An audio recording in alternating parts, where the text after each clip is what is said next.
continuidade ao assunto de carboidratos, mas agora falando sobre o metabolismo dos carboidratos. Nesta videoaula, vou fazer uma pequena apresentação, introdução sobre o metabolismo. Posteriormente, vamos falar sobre uma via metabólica, conhecido como glicólise. Antes de iniciar, eu gostaria de refletir com vocês sobre esta frase de Strayer, um dos autores de um livro de bioquímica. O aprendizado da sequência de eventos em uma via metabólica fica mais fácil com um firme domínio das estruturas dos reagentes e um entendimento dos tipos de reações que ocorrem. O que essa frase quer dizer? Quer dizer que, a partir de agora, quando nós formos falar sobre o metabolismo, vai ser mais fácil para cada um que já estudou a estrutura das moléculas. Então, nós vamos falar de metabolismo de carboidratos. O aluno que já estudou sobre a estrutura química da glicose, a estrutura química da frutose, da ribose, vai ter muito mais facilidade em entender essa sequência de eventos que acontecem dentro do metabolismo. Uma outra coisa muito importante também, que já foi trabalhada nas videoaulas anteriores, é entender qual é o tipo de reação química que pode existir. Reações de fosforilação, desfosforilação, oxidação, redução, hidrólises, tá? Então, quando nós entendemos a estrutura química das moléculas de substrato, das moléculas de produto, e qual é o tipo de transformação que pode acontecer com o substrato para ele se transformar em um produto, isso vai fazer com que o seu aprendizado sobre o metabolismo, sobre as vias metabólicas, se torne mais fácil, porque você já tem um firme domínio das estruturas dos reagentes e conhece os tipos de reações que podem ocorrer. Sendo assim, vou recapitular com vocês uma reação química que nós já abordamos em videoaulas anteriores, que é a reação química que acontece com a glicose. Então, aqui em cima nós temos a estrutura da glicose com os seus carbonos, com seus 6 carbonos que estão aqui numerados, com as várias hidroxilas que este açúcar possui, porque ele é um polihidroxialdeído, a glicose. E aqui mostra que essa molécula de glicose será transformada numa outra molécula também de glicose, mas não recebe o nome somente de glicose, porque ela tem uma pequena diferença na sua estrutura.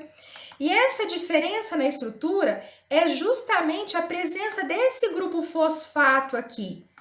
E de onde veio esse grupo fosfato? Então, são indagações que você deve fazer, você deve refletir quando você observa uma reação química. Então, aqui eu tenho uma molécula de glicose que vai sofrer uma alteração na sua estrutura química e vai se transformar numa outra molécula que tem outro nome de batismo. Neste caso, é a 6-fosfoglicose. Por que chama 6? Porque se o carbono 1 está aqui, esse é o 2, o 3, o 4, o 5 e o 6.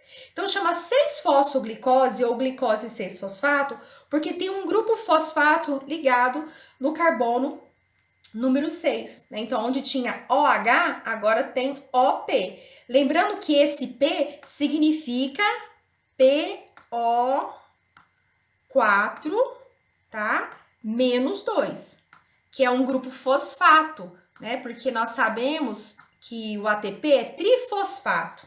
Então, esse grupo fosfato que está aqui, que foi colocado nesta posição aqui, ó, nesse lugar do hidrogênio, entrou um grupo fosfato, esse PO4 menos 2. Esse grupo fosfato que veio aqui, quem conseguiu colocar aqui foi uma enzima chamada hexoquinase, que é uma enzima de natureza proteica. No que vocês estão observando aqui é uma enzima conhecida como hexoquinase, extraída, da espécie humana, tá? E ela tem um local na sua superfície onde se encaixa a glicose e ela consegue tirar o grupo fosfato do ATP e passar para a glicose, formando a 6-fosfoglicose. E aqui a molécula do ADP é a molécula do ATP sem um dos grupos fosfatos. Então, é como se fosse assim, ó. A reagiu com B, produzindo C e produzindo D. Então, sempre prestem atenção em colocar, né, nessa direção aqui da seta. Então, aqui fala que isso mais isso deu origem a duas substâncias, o ADP e a glicose 6-fosfato. Aqui eu tenho, né, vocês vão observar agora uma animação que vai mostrar como que isso vai acontecer.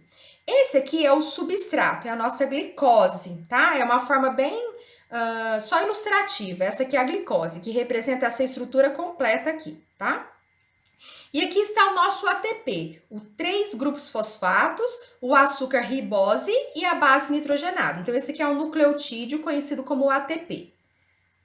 Vamos ver quem vai ser o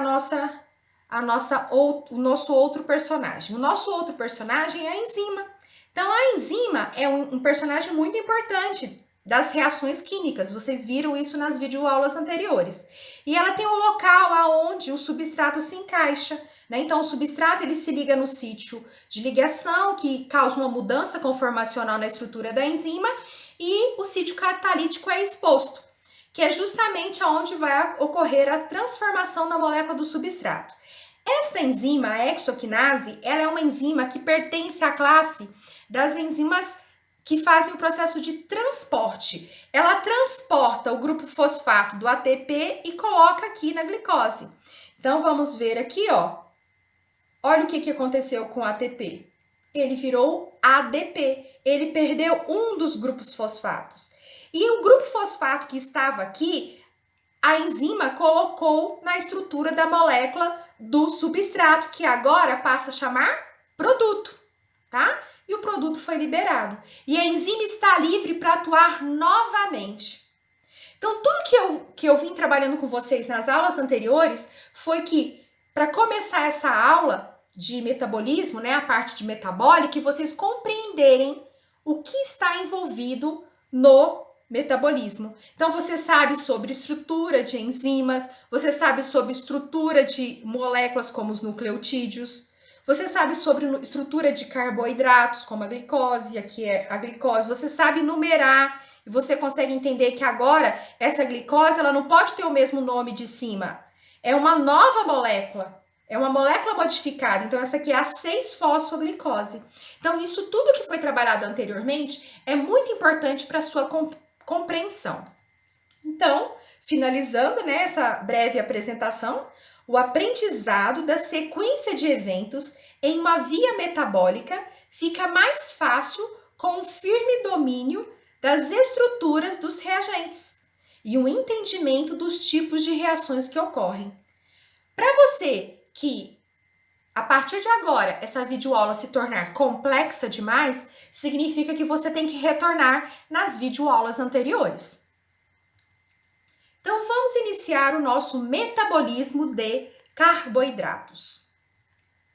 Primeira coisa que nós temos que lembrar é que a principal fonte, uma das principais funções dos carboidratos é a função energética, né? Então, nós temos carboidratos que nos servem como fonte de energia. Mas não existem só carboidratos que servem como fonte de energia para nós produzirmos o nosso ATP. Existem também proteínas, existem também lipídios. Então, quando nós estamos nos alimentando, nós estamos obtendo as proteínas, os carboidratos e os lipídios. E dentre cada uma dessas famílias de biomoléculas, nós temos aquelas que servem como fonte de energia. Carboidratos, nós vimos na videoaula anterior, que é glicose, frutose, sacarose, maltose, lactose, né? Não é todo tipo de carboidrato que nos serve como fonte de energia, porque nós temos carboidratos que desempenham outras funções dentro da célula. E nós sabemos que os carboidratos, assim como proteínas e lipídios, eles são conhecidos por serem alimentos que nos fornecem quilocalorias, tá? Então, que é energia. Quilocaloria, ou quilojoule, joule, caloria, são unidades de medida de energia. E nesse caso, nós estamos falando de energia química. Então, 1 grama de proteína e carboidrato fornecem 4 quilocalorias. 1 grama de lipídio fornece 9 quilocalorias. E vocês já sabiam disso, que um alimento mais gorduroso, ele é um alimento mais calórico, tá? E aí nós sabemos que a partir dessa energia que tem nessas moléculas energéticas, nós podemos produzir novas moléculas, fazer transporte ativo que gasta energia, gasta ATP, contração muscular que gasta ATP e até o calor também é obtido a partir do metabolismo, ou melhor, do catabolismo dessas moléculas energéticas. Quando está ocorrendo o catabolismo dessas moléculas energéticas, nós temos parte da energia da molécula sendo perdida na forma de calor. E isso ajuda a manter a nossa temperatura corporal, tá bom? E como que eu sei quanto que eu tenho que comer de proteína, quanto que eu tenho que comer de carboidrato e de lipídio? Segundo a Organização Mundial da Saúde, que foi determinada em 2008, né, ela colocou a seguinte distribuição de calorias a partir da alimentação, tá? Então, desse percentual, nós temos que ter esses 3 macronutrientes. Professora, por que macro? Porque eles devem ser ingeridos em grande quantidade, quando comparado com os micronutrientes. Então, aqui em verde, vocês têm carboidratos, aqui proteínas e aqui lipídios. Esses são conhecidos como macronutrientes. No entanto, nós temos as vitaminas e os sais minerais são conhecidos como micronutrientes, que nós devemos ingerir em escalas menores, em proporções menores, miligramas, microgramas, nanogramas. Já proteína, carboidrato e lipídio, nós devemos ingerir na escala de gramas, tá? Então, num prato seu de refeição, tem que ter em torno de 55 a 65% de carboidratos. Depois, como outra macronutriente importante, são os lipídios, de 20 a 35%, dando preferência para os lipídios mais saudáveis, e as proteínas, de 10 a 15%. Tá? Esses dados foram retirados da informação, da OMS, mas foram embasados a partir deste livro aqui, Pirâmide dos Alimentos, Fundamentos Básicos da Nutrição, da professora Sônia. E aí, numa outra oportunidade, nós já vimos essa apresentação, onde eu falei que a partir dos alimentos, nós temos esses nutrientes, e esses nutrientes, nesse caso aqui, o exemplo é a glicose, que é um carboidrato. Nós precisamos nos alimentar, nós, seres humanos, precisamos nos alimentar e obter o oxigênio, né? Então, quando nós nos alimentamos, essa molécula que tem energia química, ela é ingerida, vai passar pelo trato digestório, vai ser absorvida, né? Cair na corrente sanguínea. Então, a glicose vai ser absorvida, cair na corrente sanguínea.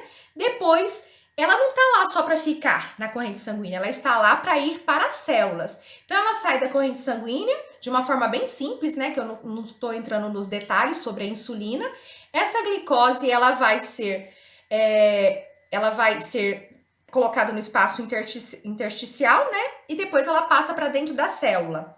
E dentro da célula, quando ela chega no citoplasma.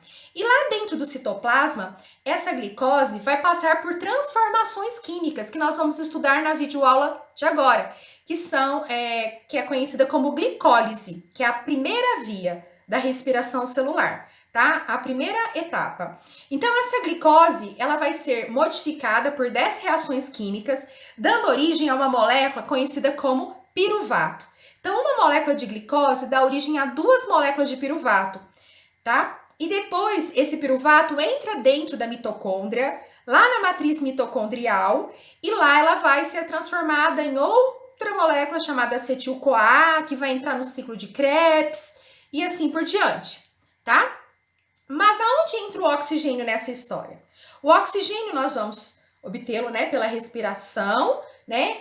Vai ocorrer as trocas gasosas a nível de alvéolo, e aí esse oxigênio vai ser transportado na corrente sanguínea, tudo de forma simples. E ele vai passar do meio mais concentrado para o meio menos concentrado e vai passar pelo citoplasma e chegar até a mitocôndria. Então, o oxigênio que nós que nós vamos estudar aqui nesse posicionamento, o oxigênio ele é usado lá dentro da mitocôndria. E uma vez dentro da mitocôndria, a glicose, ela vai ser catabolizada. E um dos produtos finais do catabolismo da glicose é o CO2. E esse CO2, ele precisa ser eliminado. Então, ele sai do meio mais concentrado, que é onde ele foi produzido, para o espaço intersticial e, posteriormente, ele é encaminhado para a corrente sanguínea, chegando até os pulmões para ser eliminado. O que nós vamos focar a partir da aula de hoje é o que acontece aqui a nível celular, tá? Então, aqui eu falei um pouco de fisiologia, mas é para que vocês não percam a contextualização e o que nós vamos estudar agora a nível celular faça sentido. Só tem aprendizagem se aquilo faz sentido para o aluno. Então, por que eu como e por que eu respiro? E aqui eu tenho um alimento, né? Voltamos ao nosso sanduíche, que tem ali proteínas, carboidratos e lipídios. E o que tem nessas proteínas, carboidratos e lipídios? Nós temos elétrons, como eu falei nas videoaulas anteriores, elétron significa energia. Então, essas moléculas, durante o catabolismo, né, dos processos que vão gerar a produção de ATP, vai ocorrer a liberação de íons H+, dessas moléculas de proteína, lipídio, carboidrato energético, e também de elétrons, que aqui estão representados por essas duas bolinhas verdes, tá? Que são elétrons, que significam energia. Quando essas proteínas e lipídios e carboidratos sofrem o catabolismo durante um processo composto por N reações químicas, muitas reações químicas, nós temos então a cadeia carbônica dessas moléculas sendo liberadas na forma de CO2, que nós sabemos que vai ser eliminado, né, pelo pulmão. E os elétrons? O que tem esses elétrons? Esses elétrons vão sendo retirados em algumas reações químicas, assim como os íons H+, das moléculas que você se alimentou.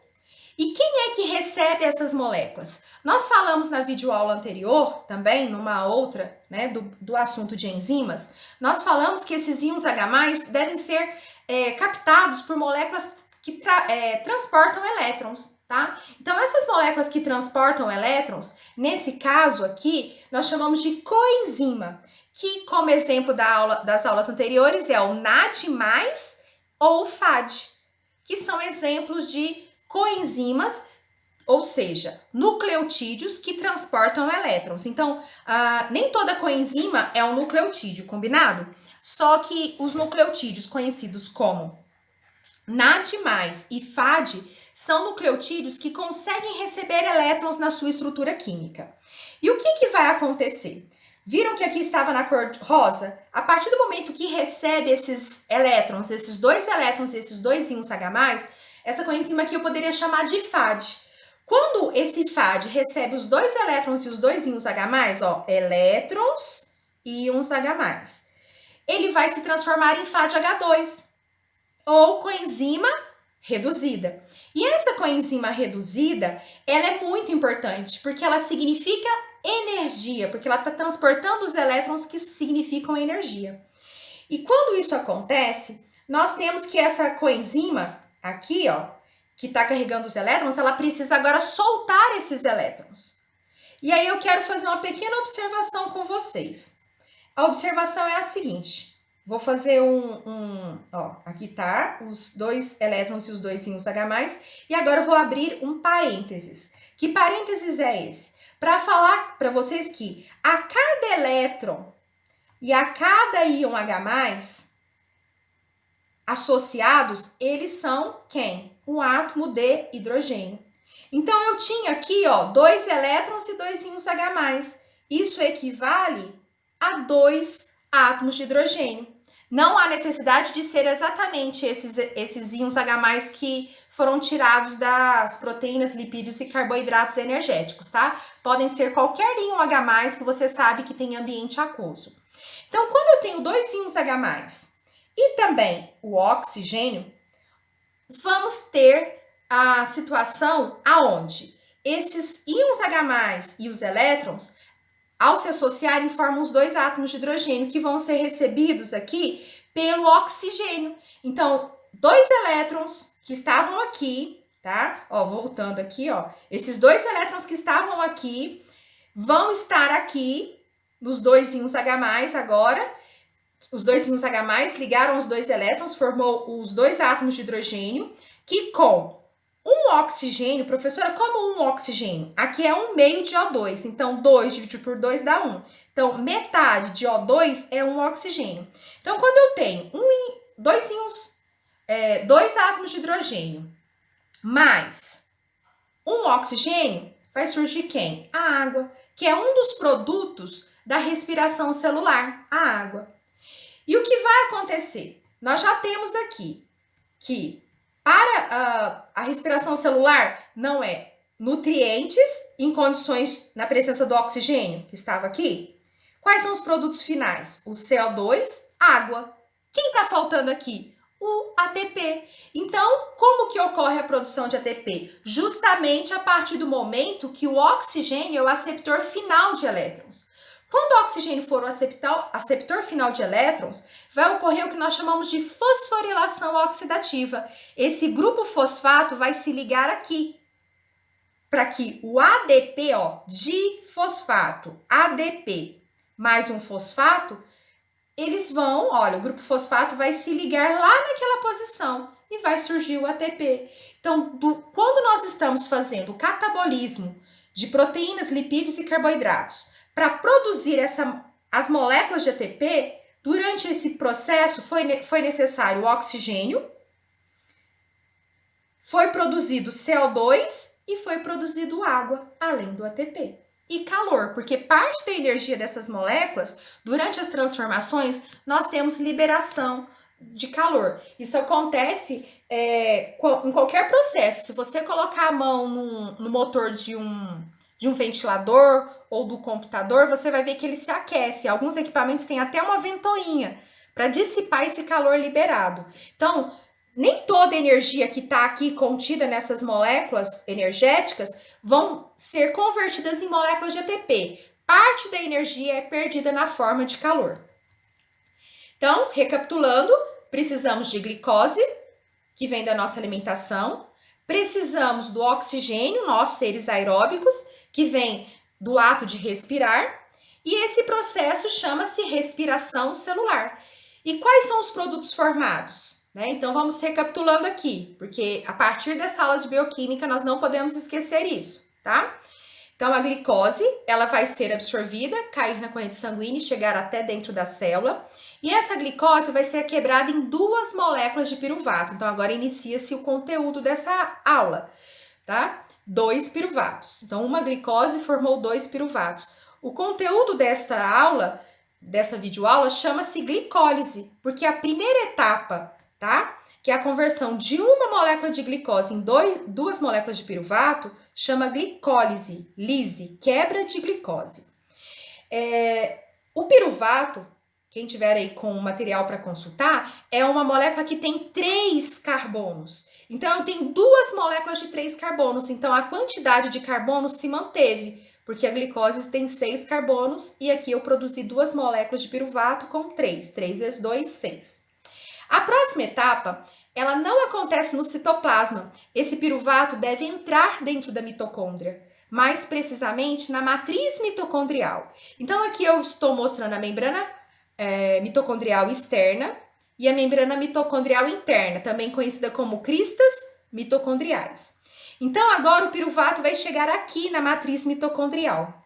E quando ele chega ali, ele vai sofrer a ação de uma enzima, em particular, e essa enzima vai transformar o piruvato em acetil-CoA. Então, como são 2 piruvatos, 2 acetil-CoAs vão ser produzidos. O piruvato tem 3 carbonos e o acetil-CoA tem 2. Então, isso significa que carbono foi liberado. Então, nessa segunda etapa, o carbono foi liberado na forma de CO2. Isso mesmo que você pensou agora, o CO2 que está saindo no seu nariz. Então, tem CO2 que sai pelo seu nariz que foi produzido aí dentro da mitocôndria, tá? Então, a segunda etapa não tem um nome próprio, nós falamos que é de piruvato para acetil-CoA, tá? Que acontece na matriz mitocondrial. E, posteriormente, esse acetil-CoA vai entrar no ciclo de Krebs, naquele famoso ciclo de Krebs ou ciclo do ácido cítrico, tá? E lá no ciclo de Krebs também ocorre a produção de CO2 e a produção de outras moléculas, como o NADH e o FADH2. Aqui eu não mencionei porque eu estou mais... esse slide ele serve para reforçar para vocês o local da célula onde está ocorrendo a respiração celular e quais são os nomes das etapas. Então, se preocupe em seguir a questão de qual é o nome da etapa? Glicólise. O que é a glicólise? É a etapa que acontece no citoplasma. De piruvato para acetil-CoA acontece aonde? Na matriz mitocondrial. Agora, a nossa terceira etapa, ela acontece também na matriz mitocondrial, chamada ciclo de Krebs. Só que o processo ainda não acabou, tá? Então, nós temos a produção do CO2 no ciclo de Krebs, a produção do CO2 de piruvato para acetil-CoA. Então, esse CO2 que está aqui na matriz mitocondrial, né, lá dentro da mitocôndria, ele precisa ser eliminado. Então, ele vai sair de dentro da mitocôndria, vai para o citoplasma e do citoplasma vai para o espaço intersticial, para a corrente sanguínea e depois chega lá no alvéolo, tá? Então, o CO2 sai daqui da matriz, né? Tá lá na matriz, sai da matriz, vai para o citoplasma, do citoplasma para o espaço intersticial, né? Depois para o sangue e depois esse sangue chegando lá nos alvéolos, ele é enviado para sair no ar exalado. E nós temos então um dos produtos que é o CO2. E na quarta etapa? A quarta etapa é onde ocorre a produção, né, de água e ATP. Então, essa quarta etapa chama cadeia respiratória. E ela acontece também na mitocôndria, mas não é só na matriz mitocondrial. A cadeia respiratória, ela envolve a participação do espaço intermembranoso, que é entre a membrana mitocondrial externa e a interna, e as proteínas que estão aqui na membrana mitocondrial interna e esse espaço aqui que é a matriz mitocondrial. Tá? Então, a cadeia respiratória é a quarta e última etapa, aonde ocorre a produção da água e aonde ocorre a produção do ATP,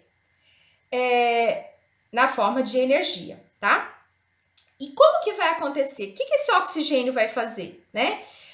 Esse oxigênio que eu respirei. A glicose eu vi, ela veio aqui, transformou em piruvato, aí entrou dentro da mitocôndria, o piruvato virou acetil-CoA e ocorreu o ciclo de Krebs. E o oxigênio, em que etapa ele vai ser usado? Aqui, na quarta etapa. Então, o oxigênio, ele sai do alvéolo e chega lá, ele até passou do ponto, tá? Ele chega aqui na quarta etapa, é onde ele vai ser usado. O oxigênio vai ser o aceptor final de elétrons. Tanto é que aqui, ó, o oxigênio que você respirou é esse aqui, tá bom? Ele é o aceptor final de elétrons. E assim, pessoal, eu contextualizei para vocês o aspecto do que está acontecendo a nível fisiológico e a nível celular. E agora a gente vai estudar as reações químicas da glicólise. Então, nós vamos estudar agora nesta videoaula as reações envolvidas na glicólise. O que é glicólise? A glicólise é uma via catabólica formada por 10 reações que degradam uma glicose até piruvato, o qual pode dar origem a lactato ou etanol ou acetil-CoA. Características, a gente já viu lá pelo desenho que é uma via, né? Então são 10 reações, 10 enzimas envolvidas e essas reações acontecem no citoplasma, então ela é uma via citoplasmática. Ao contrário do ciclo de Krebs, que é uma via totalmente mitocondrial, acontece lá na matriz. Então, a glicólise acontece só no citoplasma. Durante esse processo que aconteceu aqui, ó, vocês não viram o oxigênio sendo usado na conversão de glicose para piruvato e vão continuar não vendo nos próximos momentos. Porque o oxigênio, ele serve para a quarta etapa. Então, nós podemos definir que a glicólise é uma via que acontece tanto em seres aeróbicos quanto anaeróbicos. Por isso, todos os seres vivos e todas as células fazem a glicólise, tá? Ela foi uma das primeiras vias a serem descobertas e é a que foi mais estudada. Então, sabe-se muito sobre a glicólise, muito. Diferente sobre a via de síntese do colesterol. Ainda tem reações químicas que podem ser descobertas. Qual é a importância dessa via? A importância da glicólise é que ela é capaz de gerar energia para a célula que faz a glicólise, tanto na presença quanto na ausência de oxigênio. Então, isso é um ponto muito importante. Lembrem da seguinte informação nas próximas videoaulas. Os carboidratos energéticos, eles podem ser quebrados tanto em condições aeróbicas quanto anaeróbicas. Já lipídio e aminoácido só é catabolizado em condições aeróbicas. Então, carboidrato energético, ele pode ser oxidado para a produção de ATP tanto em condições aeróbicas quanto em condições anaeróbicas, graças à glicólise, graças a essa via. E essa via ela é muito importante também, por isso que mostra que ela está presente em vários tipos de seres vivos, aeróbicos, seres vivos anaeróbicos, porque a glicólise é o único combustível para algumas células e tecidos de mamíferos. Então, existem alguns locais do nosso corpo que têm dificuldade ou são incapazes de oxidar a glicose em CO2 e água, ou seja, fazer a respiração celular. Um desses locais são as hemácias ou eritrócitos, porque não tem nem mitocôndria. Se não tem mitocôndria, como que o restante, a segunda, a terceira e a quarta etapa podem acontecer? Não vai acontecer, tá? Então, a hemácia ou eritrócito consegue produção de energia a partir da glicólise, que nós vamos ver daqui a alguns instantes, em quais reações ocorre a produção de ATP. Outros locais, mesmo tendo mitocôndria, algumas outras células, mesmo tendo mitocôndria, elas têm um suprimento reduzido de oxigênio, né? Devido ao suprimento limitado de sangue, como a córnea, o cristalino e a retina. Então, isso mostra para nós a importância que a glicólise tem. E nós podemos, né, quando a gente vai estudar a glicólise, a gente pode dividir em duas etapas, em duas fases, para observar que num primeiro momento, a glicólise envolve um gasto de energia. Ou seja, a célula tem que gastar energia, investir, para depois conseguir produzir, gerar energia. Seria a mesma coisa de um nutricionista que fosse abrir um consultório para ganhar dinheiro. Primeiro ele vai gastar com aluguel, com a papelada, com o mobiliário. A mesma coisa um enfermeiro. Ele vai gastar dinheiro, ele quer abrir uma empresa de home care, né? Então ele quer cuidados domiciliares. Ele vai gastar dinheiro com a papelada, com o escritório, com o mobiliário do escritório, com o veículo e assim por diante, né? Para poder, com a propaganda. Então, isso é um investimento que você faz para depois conseguir ter o seu lucro. E a célula não é diferente. Para extrair energia da glicose, do carboidrato ou até do lipídio, vocês vão ver isso na aula de lipídios, a gente investe, a gente gasta um pouquinho de ATP primeiro, tá? Para depois conseguir extrair energia. E a fase de extração de energia, também conhecida como fase do pagamento, é quando nós temos a produção de ATP, que é o objetivo inicial, mas nós também, a produção de NADH também é importante, porque geralmente esse NADH, ele vai para a quarta etapa, lá para a cadeia respiratória, e vai ser convertido em ATP. Mas não é em todas as ocasiões. Nos seres que não tem, nas células ou seres que não têm mitocôndria, ou nas células que a quantidade de oxigênio que chegou é insuficiente, esses NADHs não vão ser convertidos em ATP, tá bom? Então vamos às reações químicas. Entrarei em detalhes somente nas reações mais importantes, tá? Que nós vamos, inclusive, anotar depois o nome dessas enzimas. Glicose. Então, a glicose, aqui tá a estrutura química dela, nós sabemos que ela vira glicose 6-fosfato, aqui tá o P, né? Então, o que vai acontecer? A glicose vai receber um grupo fosfato do ATP. E quem deu esse grupo fosfato do ATP para a glicose? Uma enzima. Que enzima é essa? Tá aqui, ó, hexoquinase. Professora, mas o que é glicoquinase? É um tipo de hexoquinase presente no fígado. Aí ela recebe um nome especial, glicoquinase. Mas geralmente as hexoquinases são enzimas encontradas na forma de isoformas. O que é isso? Existem isoformas de hexoquinases. Existem 4 isoformas e elas são encontradas em tecidos específicos, tá? ela faz isso, ela fosforila a glicose para virar 6-fosfoglicose, ou também glicose 6-fosfato. A próxima enzima, ela vai transformar a 6-fosfoglicose em 6-fosfofrutose, tá?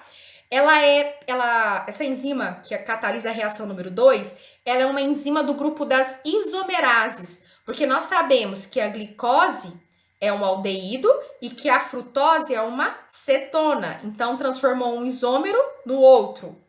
Aí, a 6-fosfofrutose vai se transformar em 1,6-bisfosfato frutose. Então, antes, aqui, ó, nós tínhamos, eu vou colocar aqui com uma caneta vermelha, né? Eu vou marcar aqui para vocês, ó, aqui tá um grupo fosfato, aí aqui, de 6-fosfoglicose passou para 6-fosfofrutose, tem outro grupo fosfato, e agora eu tô falando que tem 2 grupos fosfatos. Esse primeiro, se esse aqui é o carbono número 1, esse carbono aqui em cima é o 6, ó. Já tá registrado aqui em cima. Esse é o 6. Então, o grupo fosfato foi colocado no carbono 6. Por isso chama 6-fosfofrutose, 6-fosfoglicose. Só que agora vai entrar um grupo fosfato no carbono 1. Então, esse aqui é o que já tinha no carbono 6, ó. Esse aqui é o mesmo. E aqui no carbono 1, que tá aqui de fora, esse aqui é o 1, da 6-fosfofrutose. Aqui tinha um H. Agora não tem mais H. Colocaram quem? Um segundo grupo fosfato. Então, chama 1,6-bisfosfofrutose. E aí, a próxima reação, né? Cada uma com o nome das suas enzimas aqui. Essa enzima 3, né? Que atua na terceira reação química, ela é uma enzima importante, é a fosfofrutoquinase 1. Então, aqui, essas aqui são enzimas alostéricas, são enzimas que ajudam a regular a via glicolítica, tá? A glicólise. Então, é importante você saber o nome dessas enzimas. E agora, na próxima reação, nós temos o quê?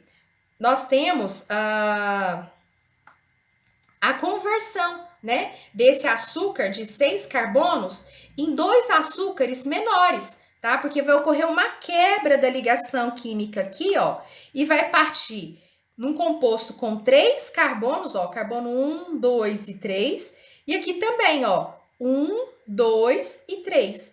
Então, partiu em 2 moléculas, tá? Então, a enzima número 4, ela de uma forma bem simples, que eu tô colocando aqui, houve uma ruptura da cadeia, tá? Carbônica nesses pontos, formando 2 tipos de açúcares, que são os menores açúcares que possuem. E ambos têm grupo fosfato, olha, o nome tá dizendo, olha o grupo fosfato. Então, tem um grupo fosfato aqui e um grupo fosfato aqui. E 1, 2, 3. Esse aqui, ó, C-dupla-OH, nós já vimos que isso é aldeído. E aqui, ó, é acetona, C-dupla-O entre carbonos. Então, essa aqui é a dihidroxiacetona fosfato, ou fosfato de hidroxiacetona. Esse aqui é o 3-fosfogliceraldeído, ou também conhecido como gliceraldeído 3-fosfato. Então, essa foi uma fase chamada fase inicial, fase de pagamento. Nós gastamos 2 ATPs inicialmente, ó, entrou 1 ATP, olha, entrou, tá? Ó, entrou ATP. Então, nós gastamos 2 ATPs. Agora, nós vamos para a fase de pagamento. Vamos começar a extrair energia da glicose? Esse slide aqui é só para vocês observarem, né? Quem não consegue compreender inicialmente aonde foi quebrado, tá? Mas eu acredito que já tenham entendido. Quebrou aqui, porque essa cadeia aqui tá aberta, tá? Então, fica mais fácil que houve uma quebra aqui. Esses 3 carbonos aqui deu origem a dihidroxiacetona. E esse aqui, o gliceraldeído 3-fosfato. Na próxima reação, nós temos que lembrar o seguinte. Eu vou anotar aqui para ver ficar mais fácil para vocês. Nós temos um açúcar desse, tá? Quando houver a quebra aqui, nós vamos formar um desse e um outro desse. Só que nós temos uma reação que converte a dihidroxiacetona fosfato em gliceraldeído 3-fosfato. Então, formou um de cada.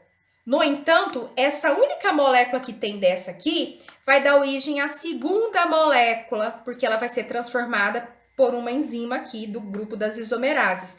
Vai transformar essa cetona num aldeído. E aí eu não tenho mais um só, eu tenho dois. 2 gliceraldeído 3-fosfato. E esses dois, ó o número aqui, 2 gliceraldeído 3-fosfato, vai continuar o percurso até chegar aqui aos 2 piruvatos. Lembrando, são 10 reações químicas, tá? Então, nessa próxima etapa, nós temos uma etapa também importante, tá? Mas essa enzima não é uma enzima regulatória, mas é uma etapa importante, porque vai ocorrer a produção. Olha aqui, ó, tá saindo 2 NADHs. Primeira coisa, tudo aqui tá multiplicado por 2, tá bom? Porque eu tenho 2 moléculas de gliceraldeído, 3-fosfato, que vira 2 dessa, 2 dessa, 2 dessa, 2 dessa e 2 de piruvato. Então, uma glicose, no final da glicólise, dá origem a 3 piruvatos. Olha aqui, ó, quantos carbonos tem no piruvato? 1, 2, 3. E o piruvato, ele é um ácido carboxílico. Olha aqui, ó. Se eu colocar um H aqui, ó, C dupla OH, ele é um ácido carboxílico. Aí, no caso, eu chamaria ele de ácido pirúvico. Mas no pH da célula, esse grupo, esse I1H+, ele vai ser liberado, tá? E quando ele é liberado, aí fica o piruvato, combinado? Então, esse aqui é conhecido como piruvato, mas em algumas videoaulas, algum material, você pode ler como ácido pirúvico.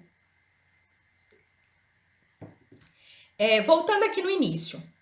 O 3-fosfogliceraldeído, ele tem um grupo fosfato aqui, nessa posição. Ele é um aldeído, ó, C dupla OH. Nessa reação, na próxima reação, ele vai dar origem a um 3-bifosfoglicerato. Então, ó, mantém esse grupo fosfato aqui. E agora aqui, que não tinha grupo fosfato, vai passar a ter um grupo fosfato. Mas de onde veio esse grupo fosfato que foi posto aqui para dar origem a esse composto? Ele veio de um fosfato inorgânico, não foi de ATP, tá? Então, aqui não gastou ATP. É um fosfato, nós nos alimentamos e os nossos alimentos têm fosfato, e o fosfato é muito importante para fazer parte dos nucleotídeos, tá? Não só do ATP. Então, nessa reação, a enzima que catalisa a reação 6, que tá o nome aqui do lado, o que essa enzima vai fazer? Ela vai adicionar um grupo fosfato nessa posição aqui. Só que além dela adicionar um grupo fosfato nessa posição aqui, essa enzima faz uma outra transformação química. Ela vai fazer o seguinte, ela vai tirar elétrons e íons H+. Então, quando, aqui ó, vou fazer 2 bolinhas, ó. Esse NADH aqui, ele tá carregando 2 elétrons e um íon H+. E o outro íon H+, ele não consegue comportar. Numa das videoaulas, eu fiz uma analogia bem grosseira, falando para vocês daquela bonequinha, né? Da senhora Batata. Lembra que em algum dos momentos eu falei que iriam ser colocados 2 acessórios na molécula do substrato, na bonequinha? Então, existem reações químicas que não acontece só uma coisa na molécula do substrato. A enzima promove mais de uma modificação. E aqui é um exemplo desse. Adicionou o grupo fosfato na molécula de 3-fosfogliceraldeído, pôs um grupo fosfato aqui, mas também tirou hidrogênios, tá? Também tirou hidrogênios e elétrons. E aí, esses elétrons e esse hidrogênio foi colocado aqui, um íon H+, foi colocado na molécula do NAD+, e os 2 elétrons formando 2 NADHs. Próxima reação, o 1,3-bifosfoglicerato, ele vai ser transformado em 3-fosfoglicerato, com a produção de ATP. Como você sabe que houve produção, professora? Porque olha aqui, ó, a cabeça da seta tá falando que tá saindo. Então, houve a produção de 2 ATPs. Vamos olhar para a molécula, o produto só tem um P. Aonde foi colocado esse P aqui? Esse P que estava aqui, a enzima colocou no difosfato, que virou ATP. E aí nós temos o 3-fosfoglicerato. O 3-fosfoglicerato, por sua vez, vai se transformar em 2-fosfoglicerato. Então, a enzima que atuou aqui na reação número 8, ela vai fazer só o seguinte, tirar esse grupo fosfato aqui, ó, e passar para o carbono número 2 aqui, ó. Então, esse aqui é o carbono número 1, esse é o carbono número 2 e esse aqui é o carbono número 3. Então, olha aqui, tá, o grupo fosfato está no carbono 3. Oh, meu pai. Ainda a coordenação motora tá complicada aqui. Então, nós temos uma mudança aqui na estrutura, porque esse grupo fosfato que tá aqui vai ser colocado nessa posição, olha. Aí surgiu o 2-fosfoglicerato. Na próxima reação, a enzima que atuar aqui, ela vai fazer uma desidratação da molécula de água, tudo preparando essa molécula para a próxima reação. Esse composto chamado fosfenolpiruvato, numa das aulas de enzimas, quando eu falei de bioenergética, o fosfenolpiruvato é um composto considerado como rico em energia, tá? Então ele tem muita energia, mais que a própria glicose. E o fosfenolpiruvato, ele vai perder esse grupo fosfato aqui. Então, a enzima número 10, que é uma enzima importante que vocês devem ter em mente, porque é a terceira enzima importante, que é uma enzima regulatória. A piruvato quinase, o que ela vai fazer? Ela vai transferir esse grupo fosfato aqui para o difosfato, que vai virar trifosfato. Então, nós temos aqui de fosfenolpiruvato para piruvato a produção de ATP. Tá? Então, lembrando, como tudo aqui tá multiplicado por 2, ó, vou colocar esse 2, tá aqui, entre parênteses, mas colocando aqui na frente, tudo aqui tá acontecendo em duplicado, tá? Tudo tá acontecendo em duplicado. Então, forma 2 fosfenolpiruvato, que vão formar 2 piruvatos. Então, aqui, ó, uma reação, um desse, quando vira um desse, forma um NADH, mas como são 2, vai formar 2 NADHs, 2 ATP, é 1 ATP por reação, mas são 2 vezes que essa reação está acontecendo, então 2 ATPs e aqui também 2 ATPs. Então, aqui nós estamos observando que houve produção de 4 ATPs, 2 aqui mais 2 aqui dá 4, e 2 NADHs. E lá na etapa anterior, eu gastei quantos ATPs? 2, um aqui e outro aqui. E isso é muito importante para a gente fazer o balanço energético. Quantos ATPs foram produzidos de glicose até piruvato? Tá? Então, vamos focar nisso daqui a pouco. Então, vimos que de glicose para piruvato, nós chamamos essa via metabólica de glicólise. No entanto, não para a reação química aqui. O piruvato pode ter destinos diferentes. Esse destino pode ser convertido em acetil-CoA lá dentro da mitocôndria, com saída de CO2, e depois esse acetil-CoA ir para o ciclo de Krebs, seguido da cadeia respiratória. Aí nós temos que a glicose, em condições aeróbicas, vai dar origem a CO2 e água. Isso acontece nos animais, nas plantas, em algumas espécies que trabalham só em condições aeróbicas, tá? Só que não existe só esse caminho para o piruvato, virar acetil e acetil continuação aqui, que é conhecida como respiração celular, né? Nós também temos que o piruvato, em condições anaeróbicas, pode virar etanol. Aí nós chamamos isso de fermentação alcoólica, tá? E durante esse processo, nós sabemos que a glicose, deixa eu fazer aqui uma anotação, a glicose, ela tem 6 carbonos, né? O piruvato tem quantos carbonos? 3 carbonos, sem decorar, porque nós temos o mapa metabólico para mostrar isso. Então, aqui eu tenho uma molécula de glicose com 6 carbonos, deu origem a 2 moléculas de piruvatos com 3 carbonos. Só que esse piruvato com 3 carbonos vai virar etanol, ET. E o etanol tem quantos carbonos? 2 carbonos.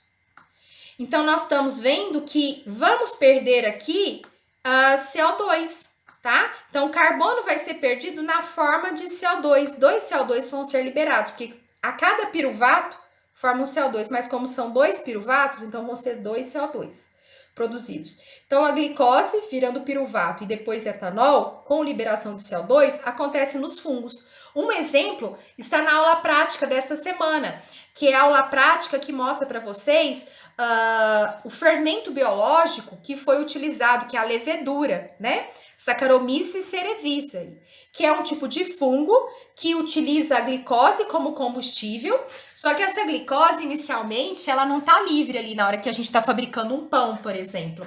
Essa glicose está ligada com a frutose, formando a sacarose. Então, o fungo, no caso Saccharomyces cerevisiae, ele vai produzir a sacarase, que vai degradar a sacarose em glicose e frutose, porque a sacarose não, a membrana desse fungo não deixa a sacarose entrar. Então, primeiro, esse micro-organismo, ele produz a sacarase, que é uma enzima que vai ser liberada para o meio extracelular para degradar a glicose e a frutose, e depois essa glicose, quando entrar dentro da célula do fungo, desse ser unicelular, a glicose, por 10 reações, vira piruvato e depois o piruvato vira etanol. E durante esse processo, nós temos a liberação de CO2. E isso é visível quando está se fabricando um pão. Porque na hora que você coloca lá o açúcar, o fermento biológico, a água morna, a farinha e a massa e faz uma bolinha e coloca dentro de uma bacia e fecha esse local, né, para ficar mais quentinho. Tanto é que não é recomendado fazer pão, né, caseiro em dias frios, né, se não tiver uma outra alternativa, porque essa massa de pão pode não crescer o quanto que gostaria. E o que essa massa cresce? Ela fica com um monte de buraquinhos, de lacunas. Aquelas lacunas na massa crua é justamente o CO2 que foi desprendido pelo metabolismo desse micro-organismo que tem no fermento biológico, tá bom? Uma outra coisa que pode acontecer com esse piruvato proveniente da glicose é que esse piruvato vai se transformar em lactato, tá? E também em condições anaeróbicas. Isso acontece no citoplasma. Então, a fermentação alcoólica acontece no citoplasma e a fermentação lática também acontece no citoplasma. E nós, mesmo sendo seres aeróbicos, nós fazemos o que nós chamamos de fermentação lática. Nós podemos transformar glicose em lactato. Isso sempre acontece nas hemácias, porque as hemácias não têm mitocôndria. Então, não tem como acontecer esse ciclo de Krebs e cadeia respiratória na hemácia, tá? Porque ela não tem mitocôndria. E o músculo, por mais que tenha mitocôndria, quando o suprimento de oxigênio é limitante, ou seja, não tem oxigênio na quantidade adequada, e esse músculo está precisando de ATP, a glicose vai ser quebrada em condições anaeróbicas até lactato. Pessoal, isso aqui é muito importante vocês saberem, tá? Os destinos que o piruvato tem. Os destinos que o piruvato tem em condições anaeróbicas e em condições aeróbicas. Em condições anaeróbicas, nós podemos ver que só continuar uma ou duas reações químicas. Então, é bem simples. Nós vimos que de glicose até piruvato são 10 reações químicas, tá? Mas o que acontece com esse piruvato para ele virar lactato, por exemplo, lá dentro da hemácia? O que vai acontecer, o lactato continua tendo 3 carbonos, então não tem liberação de CO2 de piruvato para lactato. Mas há uma mudança na estrutura química. A enzima que atua no piruvato para formar lactato chama lactato desidrogenase.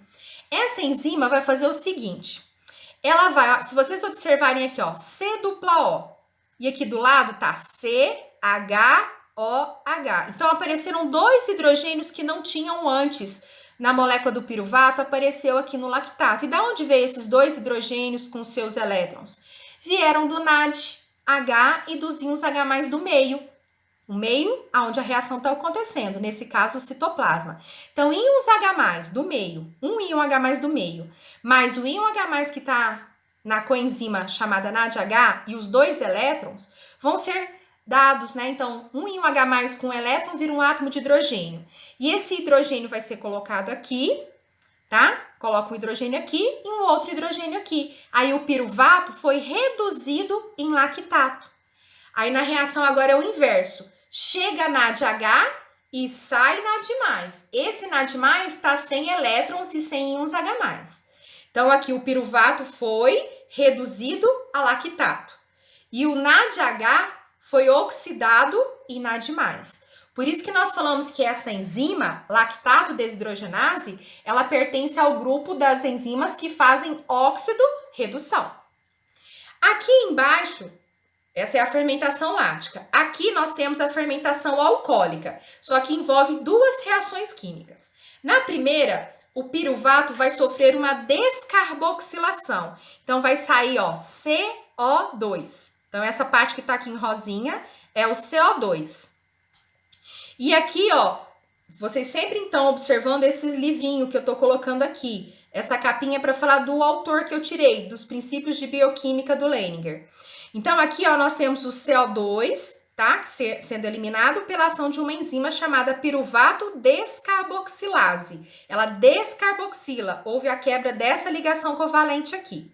O que sobrou, o C-OCH3, ó, C-OCH3, nós tivemos aqui a entrada de um hidrogênio, que a enzima fez isso, colocou, e você tá vendo aqui que tá escrito, ó, TPP magnésio. O que é isso aqui? São, vamos dizer assim, cofatores, né? O magnésio, por exemplo, a piruvato descarboxilase é uma enzima que trabalha com a dependência de magnésio. Se tiver deficiência de magnésio naquele fungo, ele vai ter dificuldade na produção de etanol, tá? Na fermentação alcoólica.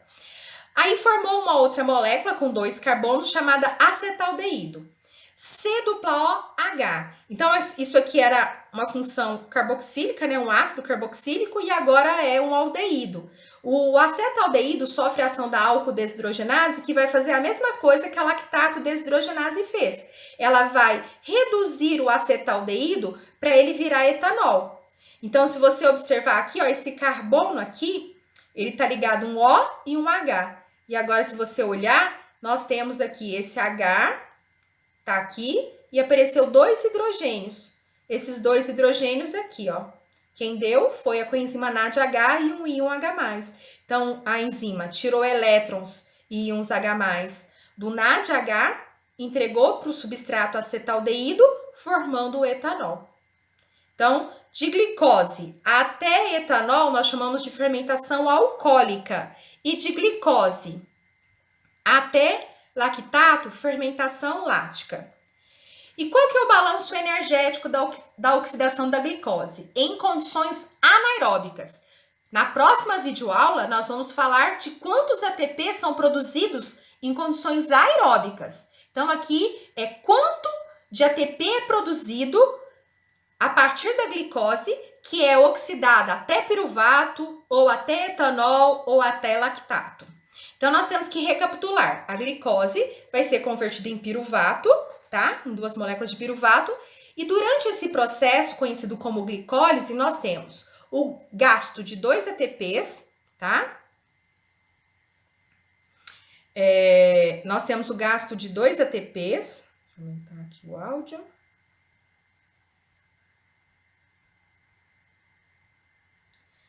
Então, voltando aqui, ó, a glicose. Nós vamos ter aqui os 2 piruvatos sendo produzidos e vamos ter o gasto de 2 ATPs na glicólise. Então, nós vamos gastar energia.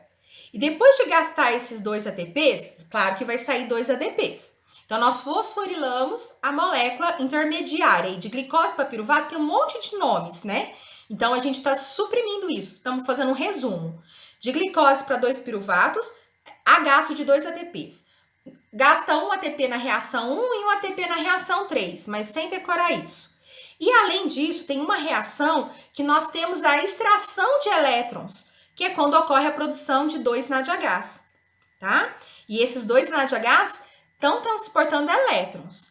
E nós também temos, lá no finalzinho, na fase de pagamento, né? Nós também temos a produção de ATP. Então, nós temos o gasto de 2 ATPs, a produção de 4 ATPs e a produção de 2 NADHs. Então, sempre gravem, ó, gastou 2 ATPs, entrou. Então, se o aluno quiser só fazer isso aqui, pode. Aqui eu tenho a saída de 4 ATPs. E aqui eu também tenho a saída de 2 NADHs. Então, o aluno pode fazer só essa anotação. Entrou 2 ATPs, saiu 4 ATPs e saiu 2 NADHs. Esse é o resumo da ópera, tá? E aí, nós temos os locais, né? Esses 2 piruvatos, quando eles são convertidos em lactato, nós temos que o piruvato, ele é reduzido a lactato. Então, esses 2 NADHs aqui vão ser utilizados pela enzima, reduzir o piruvato em lactato, aí sai 2 NADHs. E esses 2 NADHs voltam lá no começo da história, né, lá na glicólise, para receber elétrons, 2 elétrons e um íon H+, formar NADH, que numa próxima reação vai ser usado para redução do piruvato em lactato. E assim continua. Então, nesse caso, o NADH proveniente ali da glicólise, quando estamos falando da fermentação lática, esse NADH aqui não vai ser convertido em ATP na cadeia respiratória, tá? Então, a gente fica com saldo de quê? Se esse NADH foi reutilizado aqui, não houve produção de ATP a partir dele. Então, nós vamos somar o seguinte: de glicose para piruvato, são produzidos 4 ATPs. Esse é o rendimento bruto. É igual quando nós falamos salário bruto, tá? O salário bruto de alguém é o total que ele ganha. Só que é descontado algumas coisas. Então, eu tenho que falar assim, olha, foi produzido 4 ATPs a partir da glicose até piruvato. No entanto, gastou 2. Então, o rendimento líquido é 4 menos 2. Então, de uma glicose a 2 piruvatos, uma glicose até 2 lactatos, houve a produção, então, de glicose até lactato, houve um rendimento líquido de 2 ATPs e um rendimento bruto de 4 ATPs. E quando a gente está falando do etanol? Quando a gente estiver falando do etanol, vai acontecer a mesma coisa de antes. Nós temos o quê? O NADH que vai entrar aqui para redução do piruvato para etanol, esse NADH vai ser usado aqui e depois retorna lá no começo, tá? Então, a gente está falando aqui da quantidade de ATP produzido a partir da glicose, quando a glicose está sendo oxidada até lactato ou quando a glicose está sendo oxidada até etanol. O total de ATP produzido são 4, rendimento bruto. E o líquido é 4 menos os 2 que a gente gastou no início. Então, rendimento líquido, 2 ATPs. Uma vez que esses NADHs aqui não vão virar ATP. Concluindo, então nessa videoaula agora, vocês aprenderam que a glicólise é uma das vias metabólicas do metabolismo de carboidratos. É um tipo de via catabólica que vai catabolizar o carboidrato energético para extrair energia dessa molécula de glicose. E em condições anaeróbicas, esse piruvato produzido a partir da glicose, ele vai se transformar em etanol ou lactato, que é o que nós conhecemos como fermentação. É um processo que ocorre em condições anaeróbicas. Na próxima videoaula, nós vamos falar do processo aeróbico, quando esse piruvato vai se converter em acetil-CoA e o acetil-CoA entrar no ciclo de Krebs. E posteriormente, da cadeia respiratória, tá? Que nós vamos estar falando que a cadeia respiratória ela é composta pela cadeia transportadora de elétrons e por um processo chamado de fosforilação oxidativa. Aguardo todos vocês. Um abraço.